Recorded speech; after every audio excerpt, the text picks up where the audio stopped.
Hello everyone, welcome back to my channel. কেমন আছো তোমরা সবাই? আশা করছি সবাই খুব ভালো আছো আর আমিও খুব ভালো আছি। তো দেখতেই পেয়েছিলে আগের মিনি ব্লগে যে আমি বাগান বাড়িতে গেছিলাম। তো বাগান বাড়িতে যাওয়ার কারণ হচ্ছে হঠাৎই যে আমি একটা ভিডিও কিছু ভিডিও ক্লিপ নেওয়ার ইচ্ছিল, কারণ মাঠে যেহেতু সর্ষে বাগান আছে।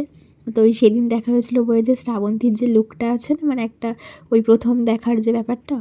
তো এখন এই শীতকালে কুয়াশার মধ্যে সবাই ভিডিওটা করছে, তো আমারও খুব ইচ্ছা ছিল আগের বছর দিয়েই করার, ওই কারণেই যাওয়া হুট করেই একদিন। আর এই যে আমার পিসি, রিয়া পিসি, ও যেহেতু এখন কাজে ঢুকেছে, বাড়ি থাকে না, ওই জন্য সেদিন ছুটি নিয়েছিল, সাথীর আইবুড়ো ভাতও খাওয়ানো ছিল ওই জন্য। তো আমি বুধবার চলে গেছিলাম বিকেলে, আর বৃহস্পতিবারে মেবি হয়তো সাথীকে খাওয়ানো হয়েছিল, ঠিক মনে নেই, যাই হোক।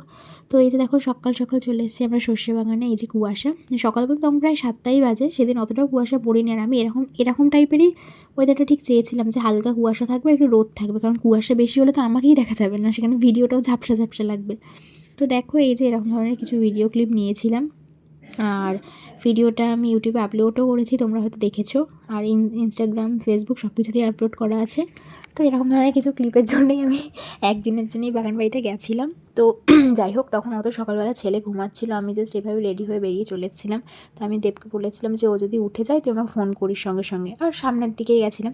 তো দেখো এই যে আমাদের ভিডিও শ্যুট করা হয়ে গেছে, আর জামাটা আমার তুলে নিয়ে বাড়ি যাচ্ছি, যে ছেলেটা উঠে গেছে কিনা সেই ভয় পাচ্ছিলাম। তো গিয়ে দেখি উঠে গেছে। তো যাই হোক, আজকের মতো এটুকুই। ভালো লাগে লাইক, কমেন্ট, সাবস্ক্রাইব করে দিও। টাটা।